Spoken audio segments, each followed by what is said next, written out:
હું થયું કેવલભાઈ, કેમ મૂંઝાઈને ઊભા હો? અરે યાર મગજ ફરે. 2 મહિનાનું શોરૂમનું ભાડું દેવાનું બાકી રહી ગયું અને સમજાતું નથી પૈસા ક્યાંથી કાઢવા. એમાં તો શું કરી કેવલભાઈ, મંદી જેવી છે. મારી પાસે એક આઈડિયો હે, જો મારું માનો તો. એમ આઈડિયો અને તારી આગળ બોલજી શું હે? અરે કેવલભાઈ, આની પેલા હું જે કામ કરતો હતો ને એ શેઠ હે ને પોતે મંડળી હલાવતો હતો.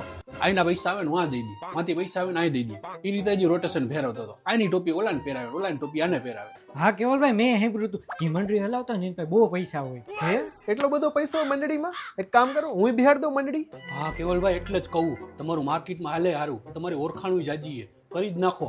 એમ એક કામ કર, હાલા તો પેન ને પેપર લેતો જા. તું આ બાજુ જા કે આ બાજુ જા, 10-15 જણા ગોતતા હોય. હવે જો મંડળી બેહાડું, પૈસા વાળો થઈ જાવ ફૂલ. કેવલભાઈ હું આમ જાઉં, હમણાં થોડા મુર્ગા ગોતતો આવું. જો તું એલા હજી અહીંયા ઊભો, તું જા ઓલી કોરની માર્કેટમાં 4-5 મુર્ગા તું ગોતતોય ગાયો ગા. આ કેવલભાઈ તમે મને ક્યાં મોકલી દીધો યાર, બધાય તમને ઓળખે. ઈ તો હારું ને, તારે કોઈને સમજાવવા નહીં પડ્યા હોય. લાઈ કેટલા પૈસા લેતો આવ્યો? પૈસા? શેના પૈસા? અરે માંડ બચીને આવ્યો હું ભાઈ. જે તમારા પાસે પૈસા માંગે ને બધા હિસાબ તમારો લખીને મોકલો હે. હિસાબ? એટલા બધા મેં માર્કેટમાંથી પૈસા લઈ લીધા? એક કામ કર, ટ્રેનિંગ ના આવવા દે, 4-5 જણાના કોકના પૈસા લઈ આવ્યો જઈશે. હું તો એલા, તારી આવે હાલત કોણે કરી?